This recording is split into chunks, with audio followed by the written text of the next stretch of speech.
Greg, pretty obvious question to start. What did you think of Semyon Dargachintsev and Nick Robertson and Joey Anderson as a line?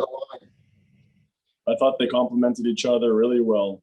Uncle Joey, as a mentor, I thought he did a really good job. He's talking to those guys between every shift, helping coach them up with the details. I mean, if Robertson was here, but getting them back in and, just keeping them all on the same page. It was really good to see the creative play between the three of them. You can tell that,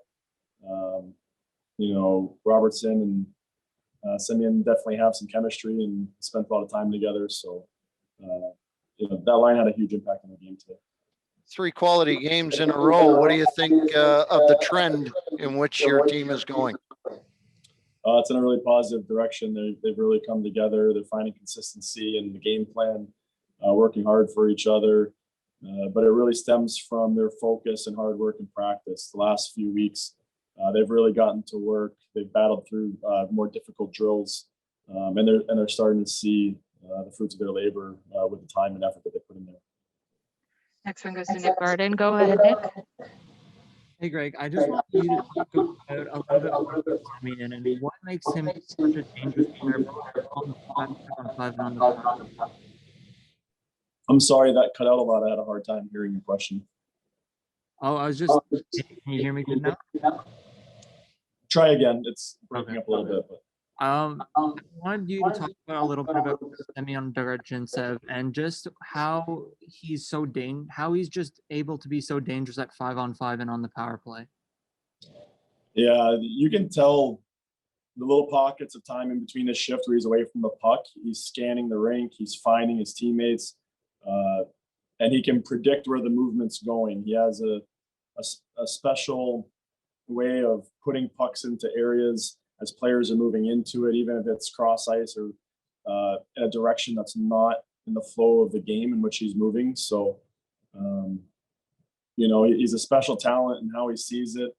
But a lot of it stems from his habit of how he's pre-scanning, how he's finding options in the pockets of space away from the puck, which allows him, when he gets the puck, to make those high level reads. Next one goes to Justin Levine. Go ahead, Justin. Hey, Greg, congrats on the win tonight. We spoke before the series about what it is that your team has to do to click again against Stockton, another strong team. And I think the Marlies honestly did just that in both these games and have looked really good. And then you see that Semyon Dargachintsev comes back to the team and, he's off to a hot start, contributor on an overtime goal, then 2 assists tonight. So, I hate to have you be repetitive again, but, what is it about his game that just, I guess, adds to the offensive spark? And then can you also speak a little bit about Nick Robertson's presence for the first time in over a month today? Yeah, I'll start with Nick. He's always, the way he plays is fast. One of his best attributes is how much puck pressure he creates when the other team has the puck. And when you apply a lot of puck pressure, you're taking away time and space from your opponent. The person with the puck feels more panicked. He's more likely to make a predictable play rather than a more high-level elite play. So his puck pressure makes it more predictable for everybody else behind him, then create turnovers. And obviously with how he can shoot the puck and create offensively, those transitions are usually really positive ones.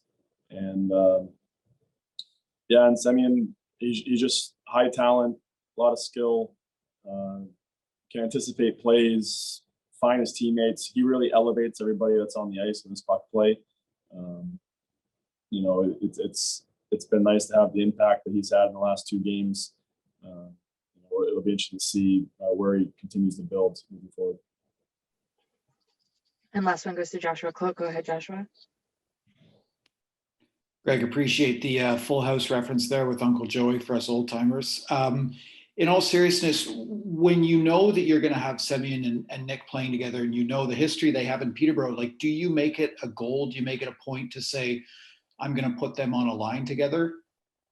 I think it makes sense for guys like that have had success together on and off the ice. They have a good relationship, and that usually is natural chemistry. And like I said earlier, with between every shift, all three of those guys were talking to each other, they're talking about plays, they're going through their responsibilities, the communications at a high level. So yeah, anytime you have players that have played with each other in the past and had success, it makes sense to give them a look together and see how they can do at a higher level. Okay, thanks.